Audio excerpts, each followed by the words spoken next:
Good morning guys! Ngayon po ay Tuesday, ika-20 ng Agosto. At ang panahon ay medyo makulimlim po. Pero tiningnan ko ang weather forecast ay hindi uulan, kaya kailangan kong diligan yung ating mga pananim. Dahil kahapon hindi ako nagdilig pero umulan konti lang. So mayroon akong ilalagay ko kayo dyan. Meron akong mga inipon na ganito, yung mga balat ng mga itlog, balat ng ito ay iniipon ko para ito naman siya, yung balat ng itlog, dito ko siya inilalagay. Kung makikita nyo. Ayan, sorry. So dito ko siya inilalagay kasi marami mga slugs.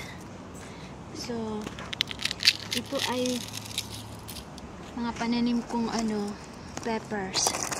Ewan ko kung bubunga pa to siya. Sana hindi maabutan ng taglamig para magkaroon naman tayo ng organic peppers galing dito sa ating garden. Ito ay hindi tanim. Tanggalin natin. Tapos yan, yung iba kasi yung mga slugs ayaw nitong matatalim. So ginaganyan ko. Napanood ko lang din yan sa YouTube. And then yung ating isang potato, mayroong nagbungkal, ewan ko kung sino, ewan ko kung Fox or si Pepper at si Peanut. Tapos yan, sorry. Meron po ipapakita ko sa inyo yung ating mga cherry tomatoes.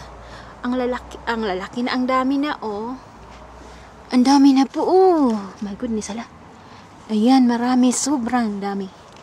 Sobrang dami. Tapos ito, kagabi nanguha ako nito, inulam namin. Tapos, grabe, ang dami. Ito, tatanggalin ko dito. Ilalagay ko siya sa paso kasi hindi siya tumutubo ng maayos. Tulad nito, kinakain. Ito rin, kinakain. Parang tumataligsik. Kala ko hindi uulan. So ito, maliliit siya kasi cherry tomato nga. So ito, cherry tomato din to, pero lumaki siya.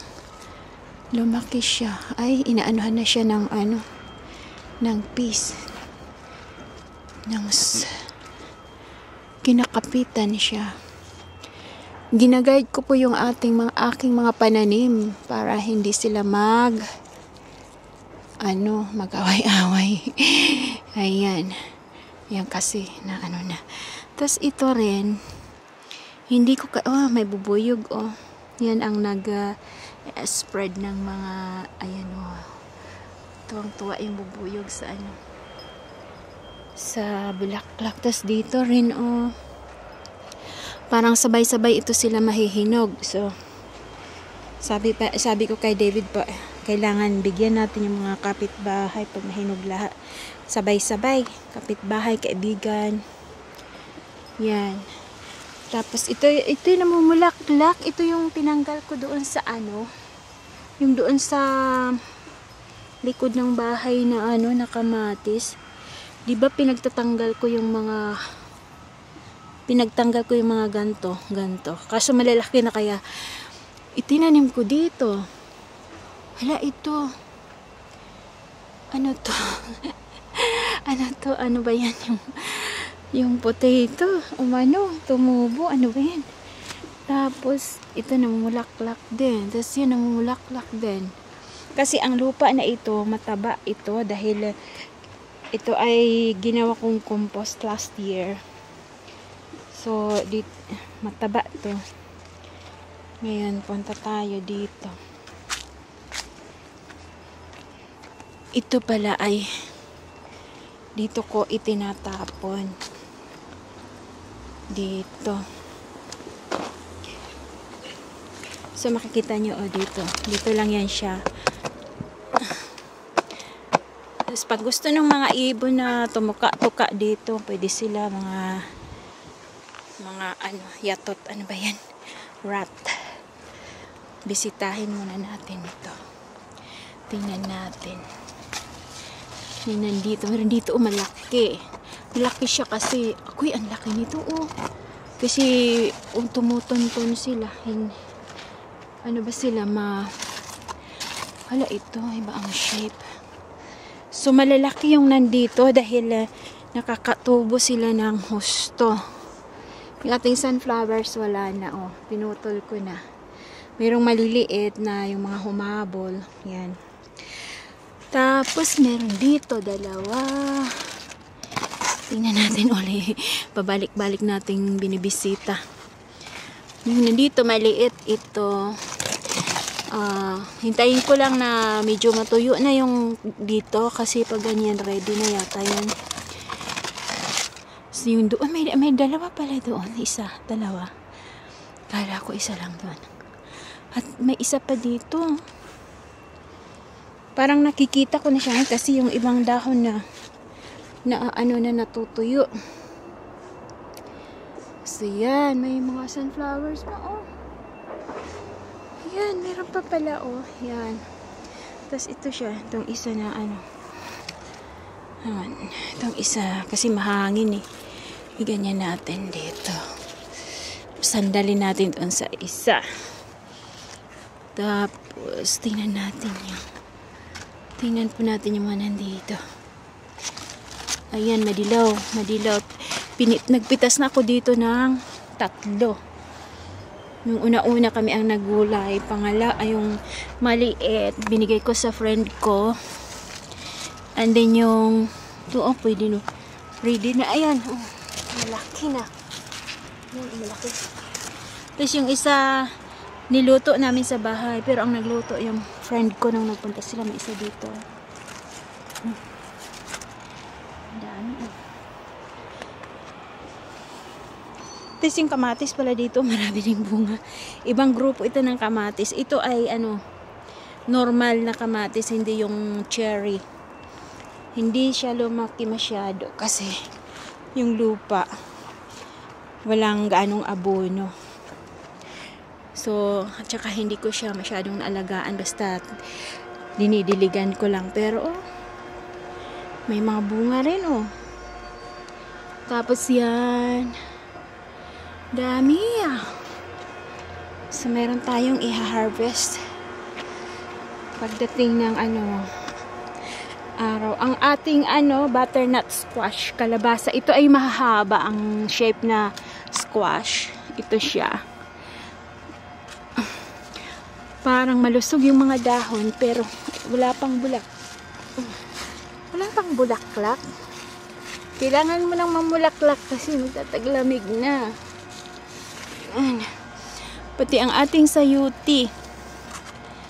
Ito ay sayuti po. Ito yung umaano dito. Ayan, sayuti yan. Ay ating broccoli. Broccoli naman natin. Meron na namang ito. Pwede na ito. Tapos meron dito. O pwede na yan kasi namumulaklak na. Tapos meron pa mga tubo-tubo na konti. Ayan. Ayan, broccoli. Mahal kaya sa atin ang broccoli. Ayan. Mahal sa Pilipinas ang broccoli. Ating strawberry doon. Kailangan ko ulit. Ito, pwede na itong kasi nagiging bulaklak siya. Aking strawberry, oh. Napipilitan na lang siyang mabuhay. Tapos ito, pwede na rin itong pitasin. Pwede nang pitasin yan.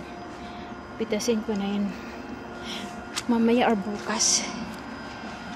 Ito, oh. Pwede nang pitasin. Yata. May mga umuusbong pa na. Ito, hindi ko alam kung paano ito kainin. Or bulaklak yan na yan. Ayan, kung ano-ano ang tinanim ko kasi. Yan yung ating mais. Ito, parang malapit na siya kasi ma-brown na yung buhok. Malapit na yata ito. Di ko alam.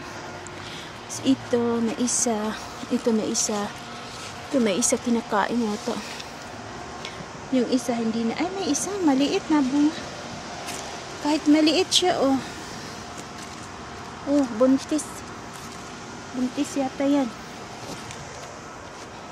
Yan. Yan na. Napakalaki ng sunflower, oh. Yan yung last na napakalaki na sunflower natin. Tapos yan na yung roses. Yan. So, ayan. I-end ko muna to. At tayo ay magpuputol ng ng damo habang naglalakad sila David. Umalis si David, si Pepper, si Peanut. Kaya hindi ako sumama para ako'y magputol ng damo. Okay. So, end ko muna itong dito sa garden and then magpuputol po tayo ng damo. Thank you for watching. Bye for now. Hi. Ayan, magpuputol na po tayo ng damo. Diyan lang po kayo.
So yan na guys, tapos na po tayong nag-cut at itatapon ko na yung kinat ko na grass doon sa baba na garden.